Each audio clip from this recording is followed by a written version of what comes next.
Thanks a lot, and in particular, thanks to Vitalik for giving me the chance to talk about this here. I was trying to reflect on why he invited me to talk about this here. I'm a complete outsider to this community, and I know very, very little about Ethereum. But I think that what motivated a lot of people to get interested in blockchain in the first place was the dream of having a more just and equal society without resort to discretionary centralized authorities. And while we've heard over the last few days some amazing things about the technologies that are being developed, I think it's fair to say that what such a society would actually look like in terms of the social institutions as opposed to the technical infrastructure remains to be seen. And we just have this book coming out, I think there's some copies available out there, that tries to paint a vision of what that might be like. And in 10 minutes, I can't really go into all the detailed policy ideas that we have in the book, but what I will try to do is give you a vision of how we imagine a future like this looking. And to do that, I want you to, for a moment, suspend your practical considerations and come with me on a journey of imagination to a fictive city that I'm going to call Marketopia. Now, Marketopia, this is not working.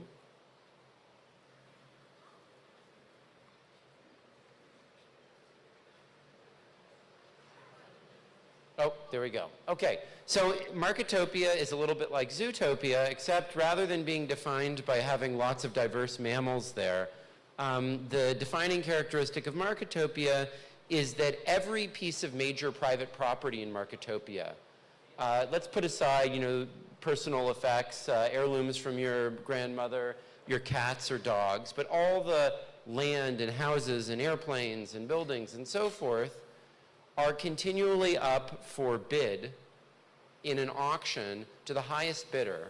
And whoever is the current highest bidder possesses that asset and must pay that bid that she submitted as a rental payment continually into some common pool, until someone else comes along and beats her bid and takes over the ownership of that asset or the possession of that asset and pays that rental payment into the common pool again.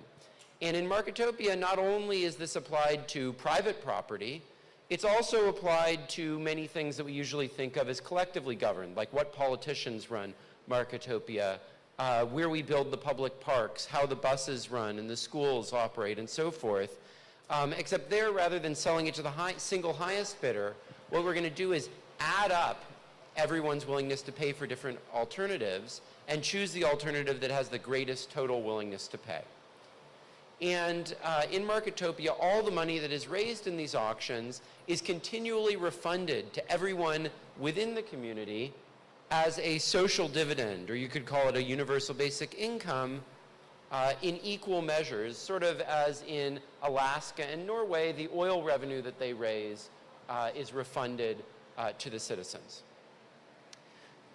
Now, when you hear about Marketopia, probably your first reaction is to say, this is like the most extreme version of a free market that I can possibly imagine. Because, you think about our society, we're supposed to live in a market society, but in fact, most assets, the land that we're sitting on here, the skyscrapers down the street, et cetera, this stuff isn't available to just purchase. You can't just pay some price and buy it that's listed publicly.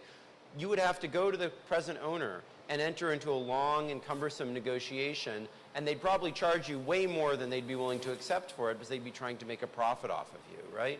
So we think we live in a free market society, but actually, most things are sort of monopolized by some corporation or organization that is not allowing them to be competitively allocated.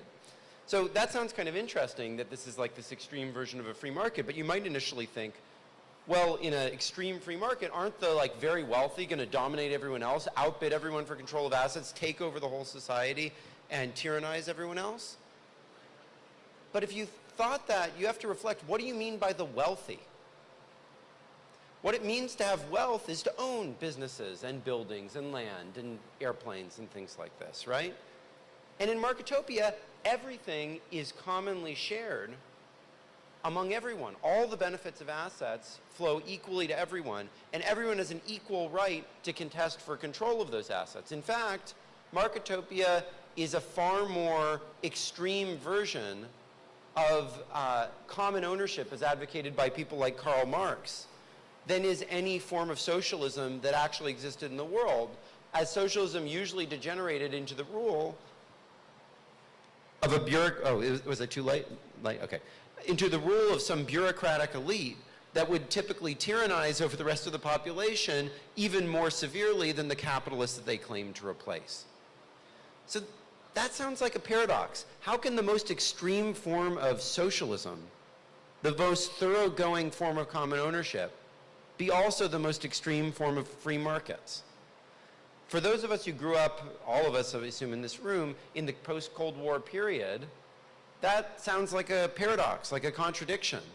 But in fact, prior to the 20th century, or prior to the Cold War, really, there was a school of thought in the field of political economy, which was actually dominant, called competitive common ownership. And it was based on the notion that to have true free markets, you can't have private ownership of land. This school is most closely associated with this gentleman here. Can anyone guess who this is? Henry, did you say Henry George? Yes, this is Henry George. So Henry George was the best-selling author in the English language for 30 years other than the Bible.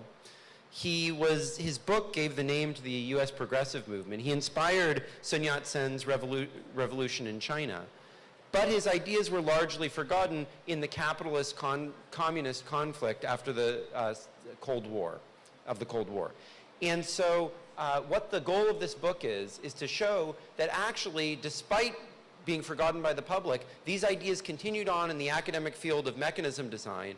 And while they've been mostly applied to design, search auctions for Google, they can actually be used to transform our whole society. And we do that by showing that there are 5 ideas that would be transformative for the world based on this general framework. So the first is what we call the common ownership self-assessed tax, where every owner of significant private property would self-assess the value of that property, pay a roughly 7% tax on that property, and the money, and they'd have to stand ready to sell that property to anyone who wanted to buy it at that self-assessed price. And the money would be refunded as a social dividend. Second is quadratic voting. This is a system under which every citizen would be allocated an equal budget of voice credits, which they could spread across different issues so that minorities aren't automatically defeated by majorities, and can therefore express themselves on the issues that are most important to them and win.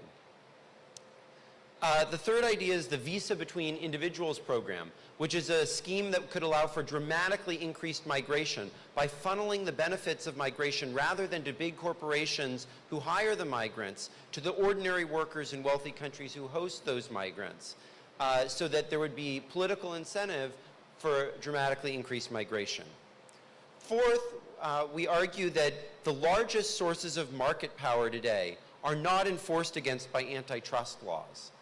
In particular, antitrust laws never catch companies and stop them from merging if they're going to get more power over workers, only over consumers. And they're not enforced against the large institutional investors like Vanguard and State Street and BlackRock that control almost a third of the whole corporate economy and cartelize it against the interests of workers and consumers.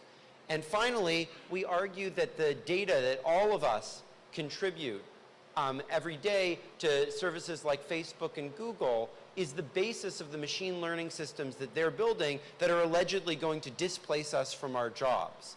And that if we treated those contributions that we all make as work, then actually the digital economy could be a source of opportunity for every citizen rather than a source of threat to their jobs.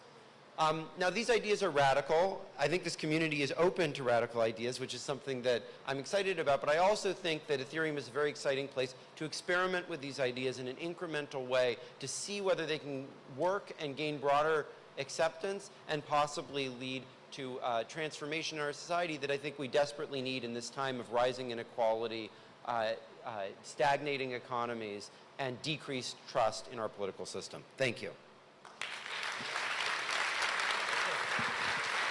Awesome.